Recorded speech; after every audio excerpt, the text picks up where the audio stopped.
আমাদের পরিচয় পাবলিকে অ্যানাউন্স করার পর থেকে আলহামদুলিল্লাহ মোটামুটি আমরা যে হলে ছিলাম, যে ডিপার্টমেন্টগুলো ছিলাম, তারপর ইউনিভার্সিটিতে যে কানেক্টিভিটি ছিল সেখান থেকে সবার দিক থেকে অলমোস্ট আমরা পজিটিভ ফিডব্যাক পাচ্ছি।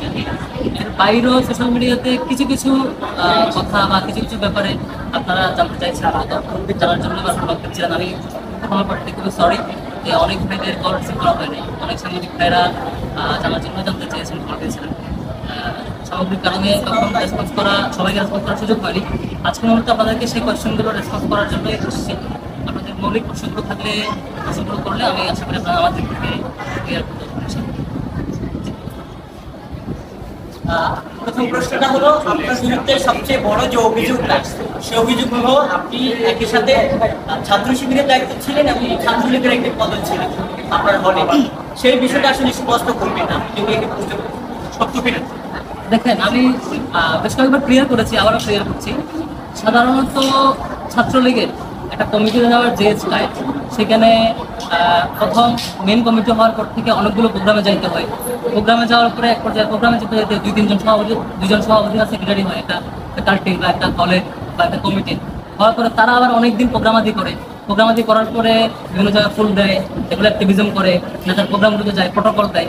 ধীরে ধীরে এক পর্যায়ে ফাইনালি তারা আবার একটা পূর্ণাঙ্গ কমিটি ঘোষণা করে। কমিটি ঘোষণা করে আবার কিছু প্রোগ্রাম করে। আমার যেই ইস্যুটা আসছে ইনস্টিটিউট কেন্দ্রিক, আমার ডিপার্টমেন্টে, সেই কেন্দ্রিক টোটাল আমার ডিপার্টমেন্টের লাইফে কোথাও কেউ একটা সিঙ্গেল ডকুমেন্ট দেখাতে পারবে না আমি ছাত্রলীগের কোনো প্রোগ্রাম ছিল। তারা অনেকগুলো প্রোগ্রাম অ্যারেঞ্জ করেছে, অনেক জায়গায় অনেকগুলো আয়োজনে গিয়েছে।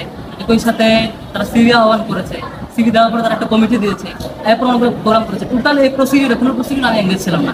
এরপরও কেন এই নামগুলোর প্রশ্ন বা কেন আসছে বা আসে নাই, ছাত্রলীগের ব্যাপার, যা আমার মিনিমাম এঙ্গেজমেন্ট না থাকা সত্ত্বেও কোশ্চেন করাটা আমার জন্য ভ্যালিড না। আচ্ছা, আমি যেটা বলেছি, পদে থাকার জন্য যে ধরনের কন্ডিশনগুলো লাগে, এ ধরনের কোনো একটা কিছু আমি ছিলাম না। এরপরও একটা নাম নিয়ে কোশ্চেন করাটা একটা ছাত্রলীগের জন্য ছিল।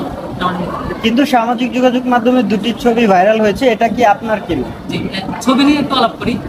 শুধু দুটি ছবি না, আরো অনেকগুলো ছবি আসবে, আমি বলে রাখি। আরো অনেকগুলো মন্ত্রিসভার অনেকগুলো ছবি আপনারা দেখতে পাবেন। কেন? কারণ আমি একদম প্রথম বর্ষ থেকে ডিবেটিং ক্লাবের সাথে সম্পৃক্ত। সেজন্য দেখবেন আমি যে হলে ছিলাম সেই হল ডিবেটিং ক্লাবের সভাপতি ছিলাম।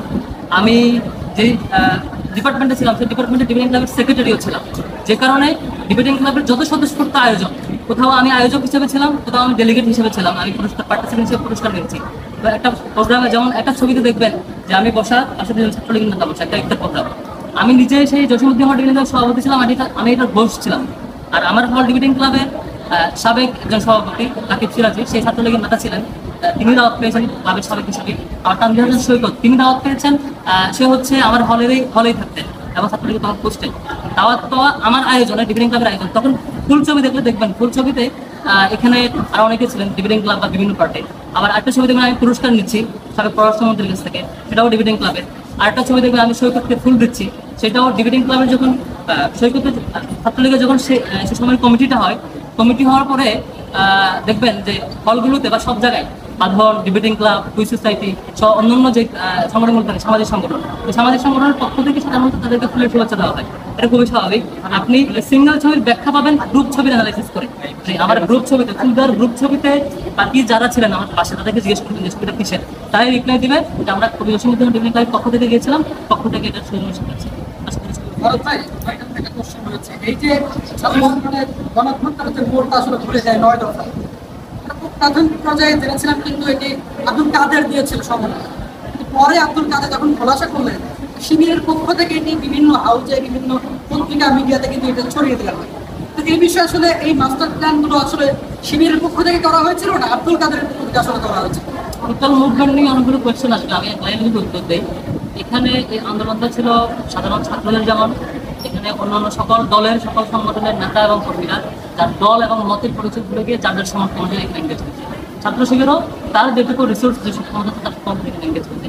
কোনটা কার প্ল্যান, কীভাবে নেওয়া হয়েছে, এগুলো ক্রেডিট নেওয়াটা আমার মনে হয় বৈষম্যবিরোধী ছাত্র আন্দোলনের সাথে যায় না। এখানে মূলত সবাই তার মত দল পরিচয় ভুলে গিয়ে সবাই একসাথে আন্দোলন করেছে, এটাই স্বাভাবিক। এবং আমরা এই স্পিডে করতে চাই। এখানে আমি কি করেছি, আমরা কি করেছি, এই অ্যানালিসিস আমরা যাবো না আর কি। তবে আমরা যা করেছি সেটা আমাদের সাথে যারা সম্পৃক্ত তারা জানেন।